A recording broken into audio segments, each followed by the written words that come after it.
Senator Francis Heyliger, you're recognized for your 7 minutes.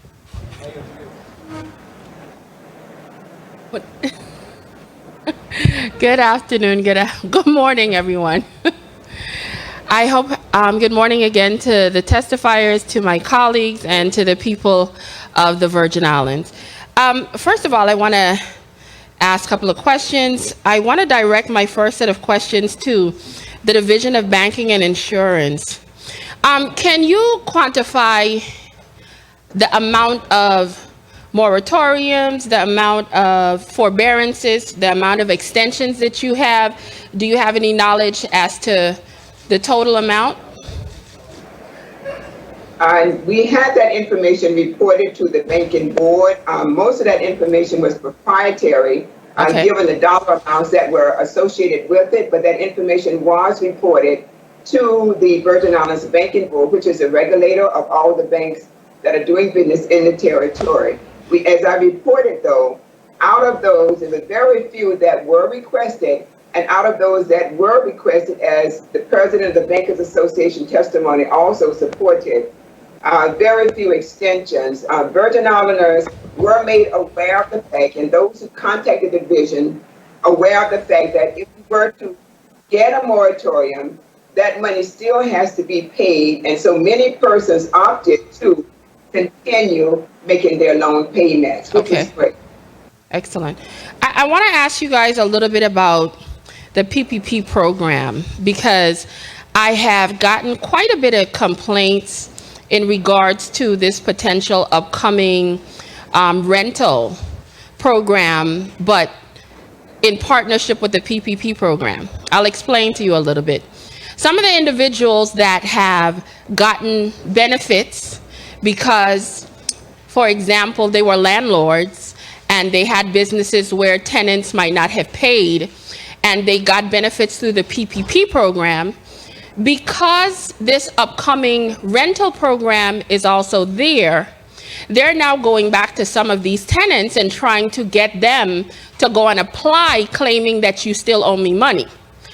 And I've gotten this complaint from about 3 different people, even though the program hasn't started yet, where landlords are encouraging them to go forward, apply for these funds, even though they might have gotten assistance under the PPP program.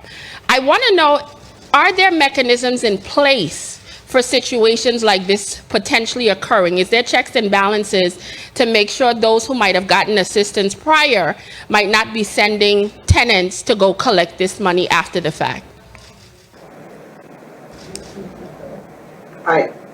How we would respond to that, Senator, is that we would have to leave that to the SBA, because we don't handle, we're not responsible. Believe me, we don't shy from questions. Okay. It's just that part of the administration of the program is within the guidelines of the small business, the federal guidelines, the Small Business Administration. Okay, so even with the participations of the bank, they still directly have to deal with that aspect of it? Yes, they have to deal with that. Okay, understood. I want to ask a little bit from a couple of questions in regards to Virgin Islands Housing Finance Authority. You spoke about initiatives in regards to developing new funding on page 3. I want to know, what is your timeline for developing these new fundings? New funding? Let me go to page 3. You mean new subdivisions? Yes. Let's see, page 3. Because on page 3 we speak about Whispering Hills subdivision, in which it is currently reviewing the procurement. Well, so with the funding sources, what's the timeline to get these things done?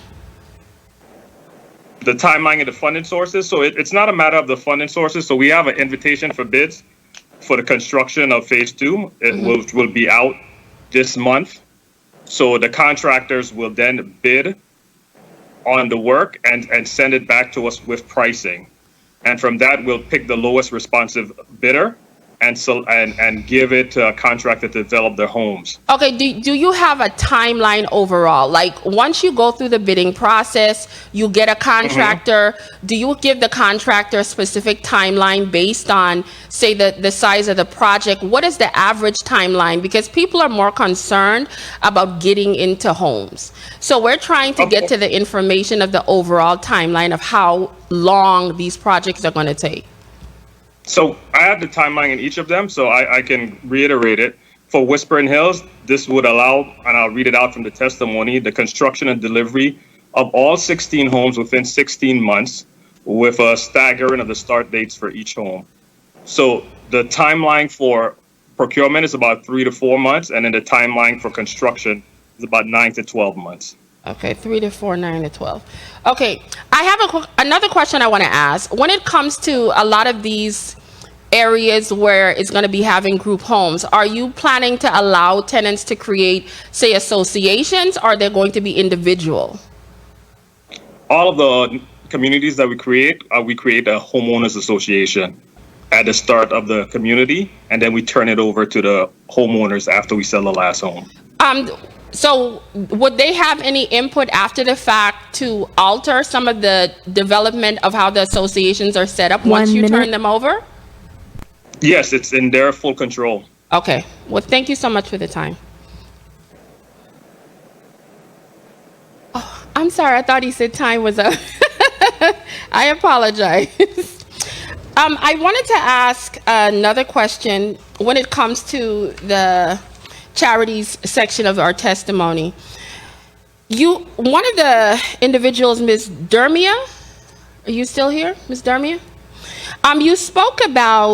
You mentioned homelessness is not caused merely by the lack of shelters. What are some of the other characteristics? Do you think that dealing with the physical, socioeconomic issues, and especially dealing with mental issues, play a large role? And if so, what are some of the things that you extensively are doing to assist with this?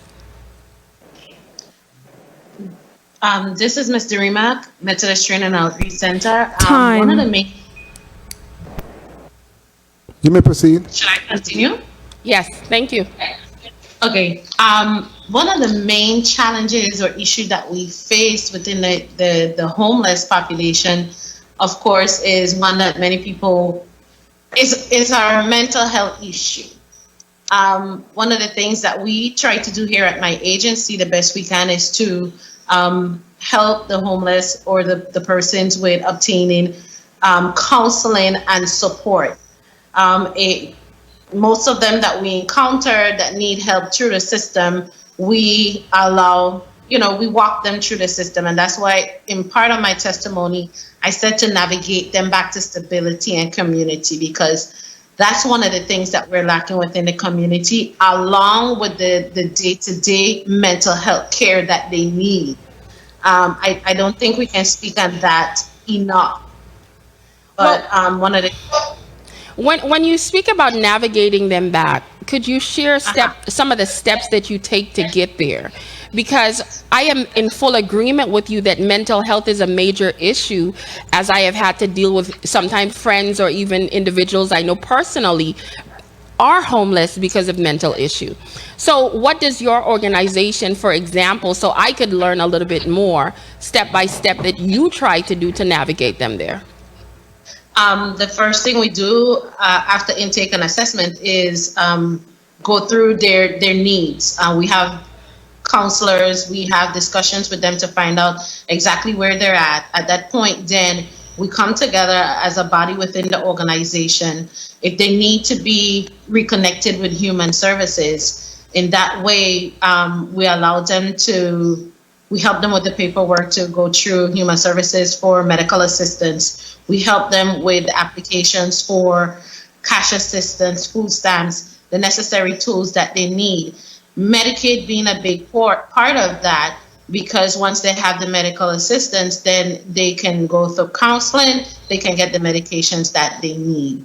One of the other things that we do, we partner with Michelle and Ford for Catholic Charities to help them get cleaned up. We work with Catholic Charities. Sometimes we're allowed to use the showers where they can make themselves, you know, a little more presentable within the community.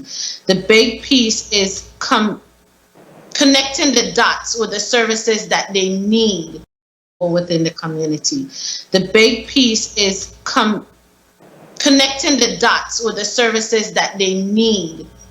And that's where we begin with Department of Human Services. Okay. Thank you so much for sharing the information. Thank you, Chairman, for the time.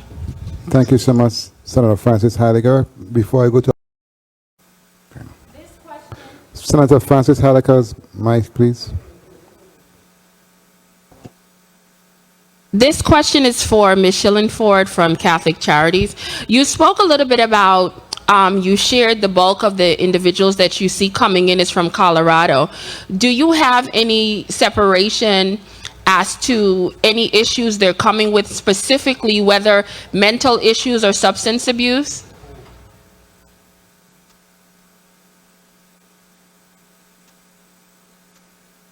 The majority of them come with substance abuse. They're from Colorado. Yes. Okay, thank you. Welcome.